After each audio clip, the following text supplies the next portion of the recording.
Good morning, this is Heather from weddingsbyheather.com and the Flourish Academy, and today I have a special guest. This is my very good friend Brittany. Hi. Brittany and I met through photography, but Brittany is what I would classify as a multi-passionate entrepreneur. It's a long word. It's a long word, but it's who you are. You're a polymath. It's true. Yeah, that's what we share. So could you give everyone at a high level what it is you do? Everything. You do everything. Yeah. I do real estate. I have a buy and hold company with my family, and so we fix up houses, we rent them out, and I do everything from start to finish. I've done that ever since I was 8, and then I've also gotten into a whole bunch of other businesses. Right now my biggest passion is with Shackley. So I sell healthy products and everything else. Vitamins and yeah. Cleaning, everything. So it's cool. So it puts both of my two loves together and lets me do what I want to do when I want to do it. And you still have a passion for photography. I do. Yeah. Now it's like hobby passion. Yeah, it's just kind of on the side. I have a camera. Yeah, it's not how you make money. No, predominantly you make money in your real estate. Right. And you are a fixer-upper type person. Yes. You drive a truck with a pink bumper. Yes. And you can do just about anything. I mean, if you're in a home and you need to fix plumbing or you need to tear out carpet, like you do that. I have battle wounds. You do that. That's from carpet. Yeah, you're very hardcore. You're very busy. Okay, so one of the things, we work together often. We see each other about once a week, and which is lovely. And we've been doing that. How long have we been doing that? I've known you for like 5 years. But we haven't done that. Yeah, no, right. This has been recent. Yeah. But I'd say we started more hardcore, last year, probably. Early last year. Like in the winter. Yeah. Last winter. So 2015. So it's been about 2 years of like hardcore meeting all the time.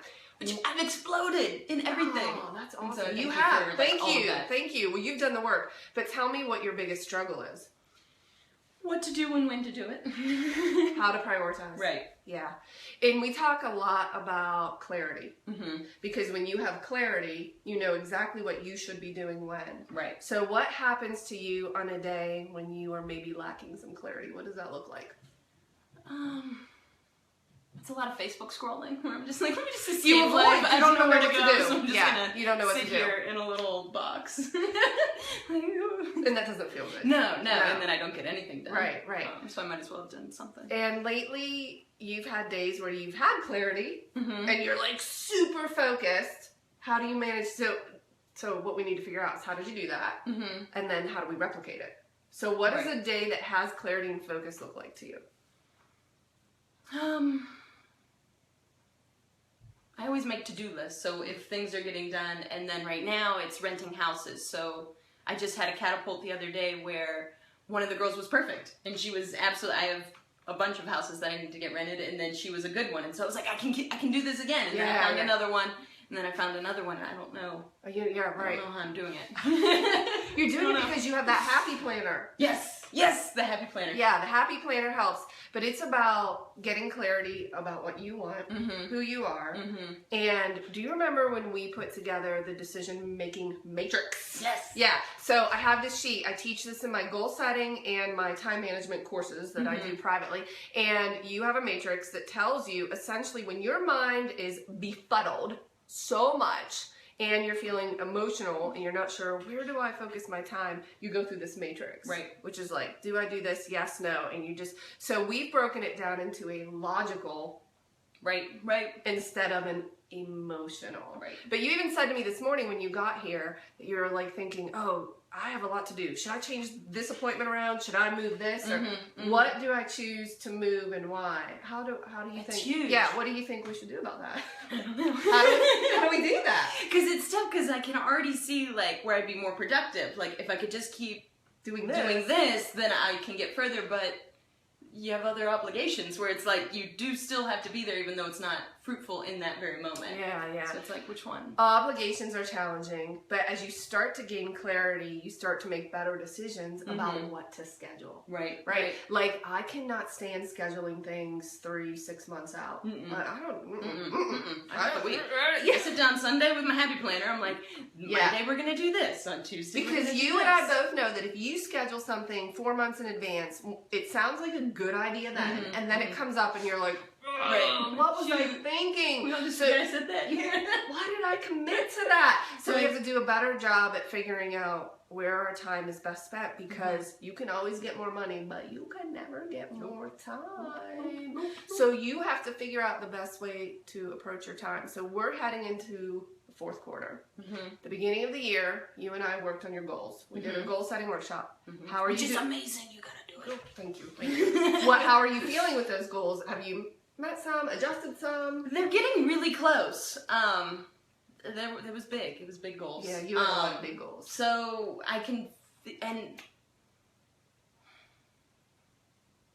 it's neat just to see the time frame. Like, instead of just saying I'm gonna be a millionaire by March, Right. it's like no, and then mapping it out, and like this tiny target had to be hit by this day, this one, and just like Smaller. seeing it in like an actual game plan is super helpful. Smaller pieces, because if you look at the whole project, you'll be overwhelmed and you won't start. Right. Like, oh yeah, I want to Oh have sure, this. I'm Right. gonna get that. But no. And then all of a sudden that day comes and you're just like, oh shoot, I that didn't didn't do happen. anything that Yeah. came there. We talked about short-term goals, medium-term, and long-term. And the long-term is the big vision, like what do I want my life to look like? Right. And then the short-term, just it aids that long-term goal.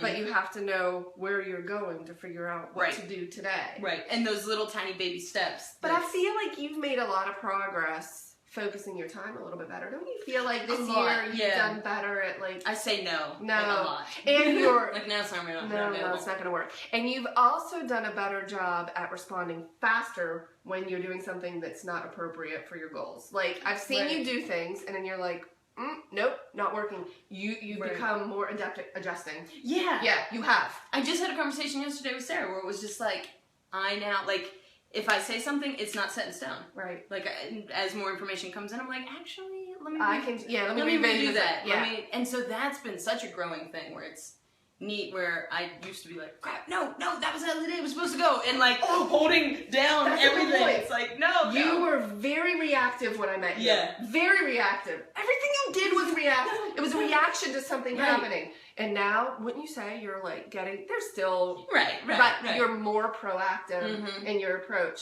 which I hope makes you feel more in control. Right? Oh, absolutely. Like, it's like I got this. I'm an adult. I can do this. I own my schedule, and if anything is wrong with my schedule, it is 100% my fault. Right. You take responsibility. That was another thing we talked about. That was the big thing. That was the big thing. Like, Can you explain that concept to someone who's like accepting responsibility, for everything? Right. Every single thing that happened. No matter if it was like you or not you. Right. Just constantly ask yourself, like, what's my role in this? Like, even if somebody punched you, like, okay, What's what was my role? role in this? Why did they do that? Yeah. They might just be crazy. Yeah. Sometimes People are are. crazy. But that's actually my favorite sentence. Yeah. I use it all the time with my kids and my clients. And that's where I got it from, with you. I say, what is your role in this? You have some ownership. Because if you don't have a role in it, which many people do this, which is victim mentality, finger pointing, then it leaves you out of control. Oh, you feel crazy. Yeah, you're out of... You're just like, somebody's going to hurt me. Because there's nothing I can do about it. Right. But if I say, what's my role in this? All of a sudden, I've taken back control. I'm in control, and I can make an adjustment. But you're right. Even when it seems like I didn't have a role in it. Right. This happened to me. This happened to me. But you placed yourself in a position for that to happen to you. Right. So what's your role? But listen, that's hard for some people to swallow. When you say that, sometimes people are like, ooh, but Heather. But you should have seen that, guys, that. No, but then I'm like, I don't want to hear it. Right. I missed Mandy's comment. I'm scrolling, Mandy. Mandy does it twice a year. Yeah, I think goal setting. Yeah. She comes in at the beginning of the year and the end of the year. So do several of my clients. In fact, listen to this. My first 2 weeks of December are already filling for that. Because regular clients of mine come in, Mandy, you need to make your appointment. Fast, right now. Because Mara just beat you. She put her time in, and so did my friend Karen. So those dates are filling because they know how important it is. There's two things we do at that end of year. We look at, all right, what went well? What did I learn from it? And then what can I do differently? So I don't like to say, where did you fail? Because I don't like that word. It's just feedback. It's just, you have to take a different approach. It's what did I learn from it? What did I do well? Own it. Celebrate this it. happened. Yep. And then what could I do better? What did I learn from that? So we look at the past year, and then we look at the next year. So some people schedule that at the end of December, and then some people schedule it at the beginning of January. But we start, which is what we'll do. We start with the beginning of the, and some people do each. Some of them will schedule December, and then like the second or third week in January. Yeah. So they split it up, just depending on what's important to them. Good morning, Becky. Raina says she needs to do some of that. Yes, you do, my love. Jen likes it. Mandy says, oh crap, I need to schedule that. Hurry. Thank you. Brittany Newcomb says, we're inspiring. I think it's you. I need to come in. Yes. Christy says, sounds like a Christmas present to myself. A gift that keeps on giving. Yes. It really does. Yeah, that goal setting, and I'm kind of bundling that this year with some time management tips because... Which everybody needs. Yeah, I mean... Just like, what do I do? But you know what the funny thing is, I heard recently on one of the podcasts I listened to, he said it's not really time management, because you can't manage time. It's you management.